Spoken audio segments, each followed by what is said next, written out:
بسم اللہ الرحمن الرحیم۔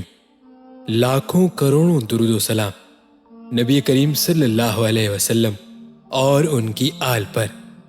السلام علیکم ناظرین۔ سب سے پہلے مغرب کی نماز حضرت داؤد علیہ السلام نے ادا کی۔ مغرب کی 3 رکعتیں سب سے پہلے حضرت داؤد علیہ السلام نے ادا فرمائی۔ اگرچہ انبیاء علیہ السلام سے گناہ سرزد نہیں ہوتے، وہ گناہوں سے معصوم ہوتے ہیں، لیکن بعض اوقات کوئی نامناسب کام یا کوئی لغزش یا کوئی خلاف ادب کام بھی ان سے ذرہ برابر سرزد ہو جائے تو اس پر بھی انہیں تنبیہ کی جاتی ہے اور ان کو توجہ دلائی جاتی ہے اور ان کی اصلاح کی جاتی ہے۔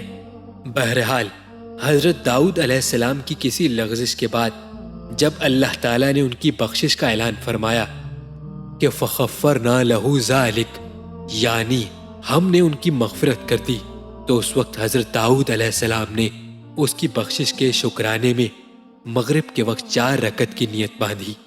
جب 3 رکعت ادا فرما لی تو اس کے بعد آپ پر اپنی لغزش کے احساس کا ایسا غلبہ ہوا کہ آپ پر بے ساختہ گری طاری ہو گیا اور ایسا گریا ہوا کہ اس کی شدت کی وجہ سے 4تھی رکعت نہ پڑھ سکے۔ چنانچہ 3 رکعت ہی پر آپ نے اکتفا فرمایا، بذل الجہود، اور 4تھی رکعت پڑھنے کی ہمت نہ رہی۔ یہ 3 رکعت اللہ تعالیٰ کو اتنی پسند آئی کہ حضور اقدس صلی اللہ علیہ وسلم کی امت پر ان کو مغرب کے وقت فرض فرما دیا۔